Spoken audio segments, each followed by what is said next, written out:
of course, after a while, na-confirm ko na hindi na rin natin talaga itutuloy because of the katulad ng sinabi ni Chairman Chua, meron din kasi talagang rules na nag-govern sa atin eh. And we will be breaking our own rules at hindi magandang tignan yon. At kaya nga we decided na rin talaga na wag na ituloy. Kasi nga, kwento mo na naman. Bigla kang naging mahinahon magsalita. Nasaan na yung pinagyayabang mong 20,000 na tanong kay Tatay Digong? he answered in the Senate.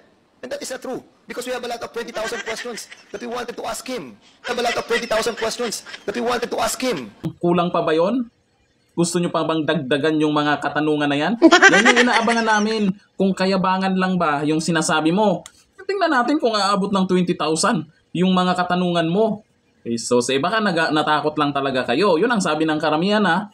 Kung kailan na lumuwas na dito sa Manila si Tatay Digong para dyan sa hamon nyo. Kasi ang sabi nyo, takot si Tatay Digong. Ngayon, eto na. Nagsalita ka dyan. May hinahon pa. Ba't hanggang nakaraan ang tapang-tapang mo? Sana Dan Fernandez. Mukhang wala nang masyadong naniniwala dyan sa Quadcom nyo. Ano bang pinaghuhugutan nyo dyan? May pagbabago ba yung plano? Kaya kinancel nyo yung hearing?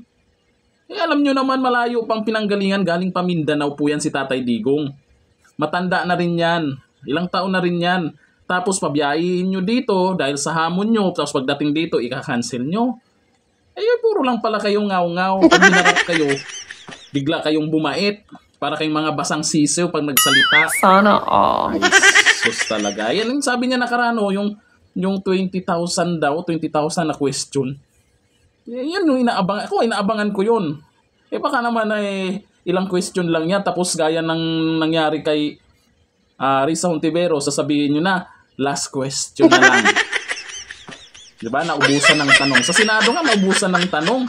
Talagang sanay si Risa Hontiveros sa mga ganyang bagay.